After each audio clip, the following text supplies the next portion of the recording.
হাসিনার আমলেও মানি নেই, হাসিনাকেও পাত্তা দিই না। হাসিনার কারফিউ ভেঙেই কিন্তু মিছিল করেছি, লড়াই করেছি। বিএনপি অফিসের সামনে যখন মশা মাছি তখন কিন্তু আমরা যে স্লোগান দিয়েছি, আমরা তো রাজপথের লড়াকু যোদ্ধা, আমরা লড়াই করতে জানি। হয়েছে ঘটনার তারা কি পদক্ষেপ নেয় সেটা দেখে আমাদের পরবর্তী করণীয়, আর যেহেতু আমাদের জাতীয় পর্যায়ে তো একটা অবস্থান আছে, আমাদের বন্ধু প্রতিম অন্যান্য সংগঠন আছে, তাদের সাথে আলাপ আলোচনা করে আমাদের পরবর্তী করণীয় ঠিক করবো। কিন্তু বিএনপির অনেক নেতৃবৃন্দ তার সার্বক্ষণিক যোগাযোগ রেখেছেন, বিষয়টি নিয়ে উদ্বেগ প্রকাশ করেছেন।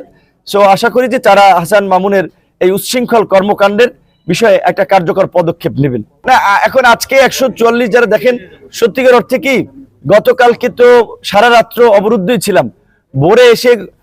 ভোর রাতে এসে এই একেবারে ভোর ফজরের সময় গোসল করলাম, গোসল শেষ করে সকাল হয়ে গেল, তার মধ্যে কয়েকজন আহত আবার আসলো যে তারা যাওয়ার পথে তাদের উপরে হামলা করেছে।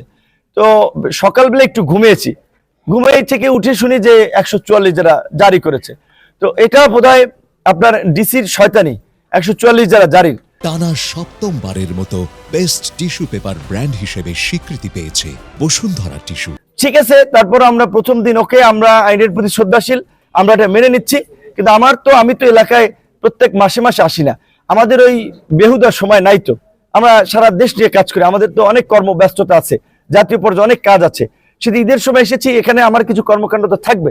আগামীকালকে 144 যারা ডিসি সাহেব জারি করেছেন না ইউনো সাহেব জারি করেছেন, তাদের সাথে কথা বলে এই বিষয়ে আমরা যেন প্রোগ্রাম করতে পারি সেই ব্যবস্থা নেওয়ার আহ্বান জানাবো।